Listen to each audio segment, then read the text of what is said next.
Welcome you all on English India YouTube channel. This is Sarita Singh. आज के video lecture में हम जिस टॉपिक को डिस्कस कर रहे हैं वो है use of since and from. ये दोनों ही since and from as a preposition जब सेंटेंस में आते हैं उनके क्या रूल्स होते हैं उसी बात को आज हम डिस्कस करते हैं। तो सबसे पहले हम सिंस को देखते हैं। सिंस का यूज सेंटेंस में हम तब करते हैं, it is used for time expression. ये टाइम एक्सप्रेशन को बताने के लिए यूज होता है। जब हम पास्ट से लेके प्रेजेंट टाइम तक की बात करते हैं तो वहां पर हम सिंस का यूज करते हैं।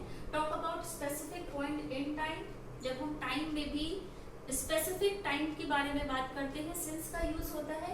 इंडिकेट अनफिनिश्ड एक्शन, ये एक अनफिनिश्ड एक्शन को बताता है जो पास्ट से लेके प्रेजेंट तक चल रहा होता है, जो कंप्लीट नहीं हुआ है। Refers to an action which has continued up to now cannot used in future tense। जैसा कि मैंने बताया कि सिंस का यूज हम करते हैं अनफिनिश्ड एक्शन को, वो एक्शन जो पास्ट से लेके प्रेजेंट तक चल रहा है और जो कंप्लीट नहीं हुआ है। सिंस का यूज कभी भी फ्यूचर टाइम को बताने के लिए नहीं किया जाता है क्योंकि सिंस का टाइम एक्सप्रेशन जो है ये पास्ट से लेके प्रेजेंट तक का ही है। Used in perfect tense, perfect tense में ही हमेशा सिंस का यूज होता है। जब ये सिंस एज अ प्रीपोजिशन की तरह यूज होता है तब इसका यूज सिर्फ हम परफेक्ट टेंसेस में करते हैं, not followed by any other preposition. और सिंस जब एज अ प्रीपोजिशन आता है किसी भी सेंटेंस में तो वो किसी अदर प्रीपोजिशन के साथ में नहीं आता है।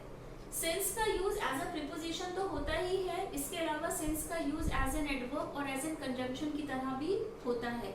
बट सिंस जब एज अ प्रीपोजिशन किसी भी सेंटेंस में आएगा तो वो किसी अनफिनिश्ड एक्शन को बताएगा और हमेशा ही वो परफेक्ट टेंस में ही आता है जब सिंस एज अ प्रीपोजिशन आता है। रिलेटेड एग्जांपल देखते हैं यहाँ पर, जैसे कि I have been waiting since 6 o'clock। तो यहाँ पर इंतजार करने की बात हो रही है कि I have been waiting since 6 o'clock। तो पास्ट से लेके प्रेजेंट टाइम तक की बात हो रही है कि मैं तुम्हारा 6 बजे से इंतजार कर रहा था।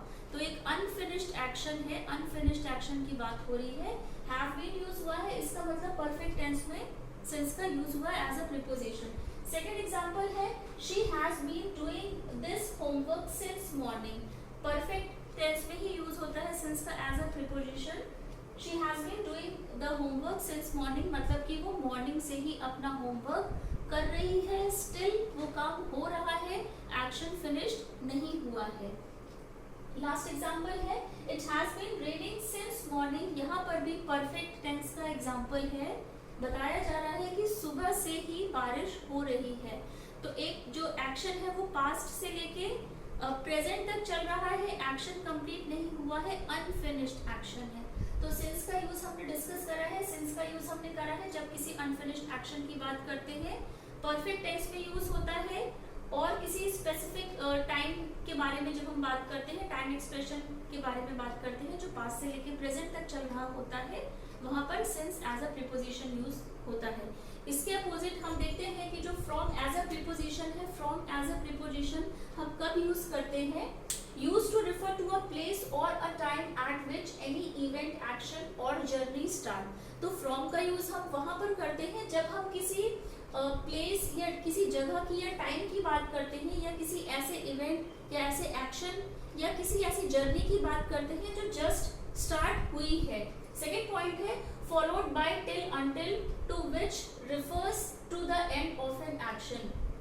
सिंस में सिंस के साथ किसी भी अदर प्रीपोजिशन का यूज नहीं होता है, बट जो फ्रॉम एज अ प्रीपोजिशन हम यूज करते हैं इसके साथ टिल, अंटिल और टू एज अ प्रीपोजिशन का यूज हम करते हैं, और ये इंडिकेट करता है एंड ऑफ एन एक्शन, उस एक्शन के खत्म होने के बारे में हमें बताता है। जब हम फ्रॉम के साथ टिल, अंटिल और टू का यूज करते हैं as a preposition, can be used with any tense.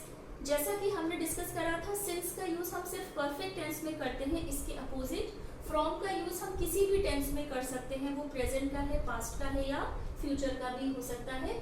Refer the beginning of an action in the future, और जब फ्यूचर में भी हम किसी काम को स्टार्ट करने वाले होते हैं तो वहां पर भी हम फ्रॉम का यूज करते हैं। एग्जाम्पल देखते हैं, he works in the office from 10 to 5, AM या PM कुछ भी हो सकता है। तो वो अपने ऑफिस में जो वर्क करता है वो करता है फ्रॉम 10 to 5। यहाँ पर हमने टू प्रीपोजिशन का यूज करा है एक एक्शन के खत्म होने की, क्योंकि बात हो रही है, हमने बताया है कि वो 10 to 5 ही एक स्पेसिफिक टाइम है, उस बीच ही वो काम करता है। सेकेंड एग्जाम्पल है she lived with her aunt from 2012 until her death. तो यहाँ पर जो फ्रॉम है वो एज अ प्रीपोजिशन की तरह आया है। यहाँ पर एक्शन के कंप्लीट होने की बात हो रही है कि जो गर्ल है वो अपनी आंट के साथ रही थी, कब से रही थी, 2012 से रही थी अंटिल हर डेथ। अंटिल यहाँ पर भी एज अ प्रीपोजिशन की तरह यूज हुआ है, क्योंकि फ्रॉम हमेशा ही अपने साथ में टिल, अंटिल और टू प्रीपोजिशन को लेता है साथ में, क्योंकि उसे बताना होता है कि ये एक्शन फिनिश हो चुका है। तो वो अपनी आंट के साथ रही थी 2012 से लेकर टिल हर डेथ। तो यहाँ पर एक एक्शन के खत्म होने की बात हो रही है। नेक्स्ट एग्जांपल है the show will run from 11 AM to 4 PM। तो यहाँ पर भी फ्रॉम के साथ में जिस प्रीपोजिशन का यूज हुआ है वो है टू, क्योंकि इसने एक फिनिश्ड एक्शन को बताया है कि जो शो है वो चलेगा 11 बजे से लेके शाम के 4 बजे तक, मतलब 4 बजे वो एक्शन खत्म हो जाएगा। तो फ्रॉम के साथ हमने टू का यूज इसीलिए किया क्योंकि हमें उस एक्शन के फिनिश होने के टाइम को बताना था। लास्ट एग्जांपल है आई बी हियर फ्रॉम 8 AM। तो यहाँ पर जो फ्रॉम है उसका यूज एज अ प्रीपोजिशन हुआ है। यहाँ पर भी एक फ्यूचर में जो बात होगी, जैसे कि मैंने किसी से कहा कि मैं यहाँ पर कल सुबह 8 बजे पहुंच जाऊंगा, तो आई बी देयर फ्रॉम 8 AM, मतलब 8 AM को मैं वहां पर पहुंच जाऊंगा। तो फ्यूचर की भी जब हम बात कर रहे हैं तब हम फ्रॉम का यूज करते हैं। तो आज के वीडियो लेक्चर में हमने सिंस और फ्रॉम को एज अ प्रीपोजिशन डिस्कस करा है। इससे पहले भी प्रीपोजिशन में हम काफी टॉपिक को डिस्कस कर चुके हैं। वो सभी वीडियोस आपको चैनल पर एक प्लेलिस्ट है पार्ट्स ऑफ स्पीच, वहां पर मिल जाएगी। तो टिल देन टेक केयर, मिलते हैं अपने नेक्स्ट वीडियो लेक्चर में। चैनल को लाइक, सब्सक्राइब एंड शेयर जरूर करिएगा, बेल आइकन को प्रेस कर दीजिएगा। मिलते हैं अपने नेक्स्ट वीडियो लेक्चर में।